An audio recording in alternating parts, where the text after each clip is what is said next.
नमस्कार। आप सभी का मेरे चैनल पर स्वागत है।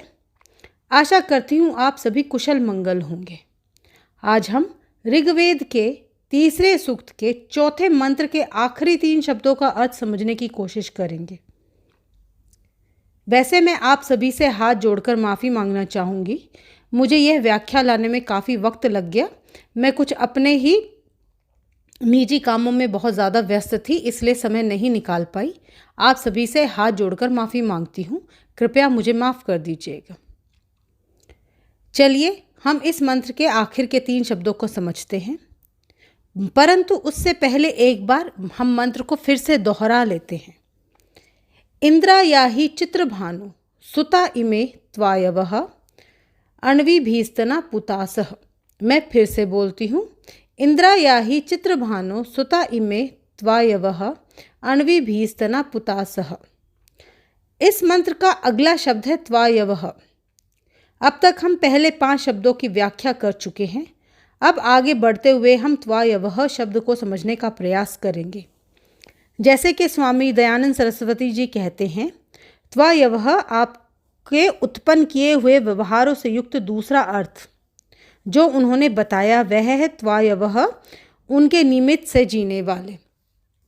अर्थात हे इंद्रदेव, आपके द्वारा प्राप्त यह अमृत तुल्य ज्ञान हम अपने जीवन यापन में प्रयोग में ला रहे हैं।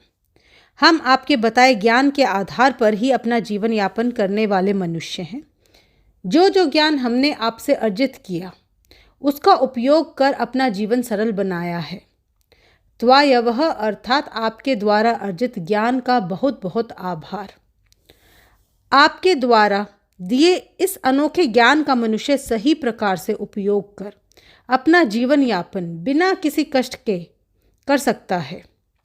इस ज्ञान के आधार पर मनुष्य ने सूर्य की किरणों का अध्ययन किया और अपने लिए सूर्य से प्राप्त ऊर्जा से चलने वाले विभिन्न यंत्र बनाए। अब तो मनुष्य सूर्य, वायु और जल की ऊर्जा से नित्य नए साधन बनाने में सक्षम है। वेद हमें यहाँ प्रकृति की ऊर्जा का महत्व समझाने का प्रयास कर रहे हैं। इस मंत्र का अगला शब्द है अण्विभिस्तना। जब हम इस शब्द को विभाजित करते हैं तो 2 शब्द बनते हैं, अण्विभि प्लस तना। अण्विभि का अर्थ होता है कारणों के भागों से और तना का अर्थ है सब संसार में विस्तृत। यह विभाजन व अर्थ स्वामी दयानंद सरस्वती जी द्वारा किया गया व्याख्या से लिया गया है, जिसका अर्थ होता है जिस प्रकार सूर्य अपनी किरणों से पूरे संसार में विद्यमान है, उसी प्रकार से हे इंद्रदेव आपका ज्ञान समस्त संसार में विस्तृत है। आपके ज्ञान के अणु के से मनुष्य अपने लिए बहुत ही सुंदर जीवन यापन का आधार निर्मित कर सकता है। इस मंत्र में अण्विभि का अर्थ हुआ सूक्ष्म पदार्थ, कण, अणु और तना का अर्थ हुआ व्यापक रूप से विस्तृत, फैला हुआ।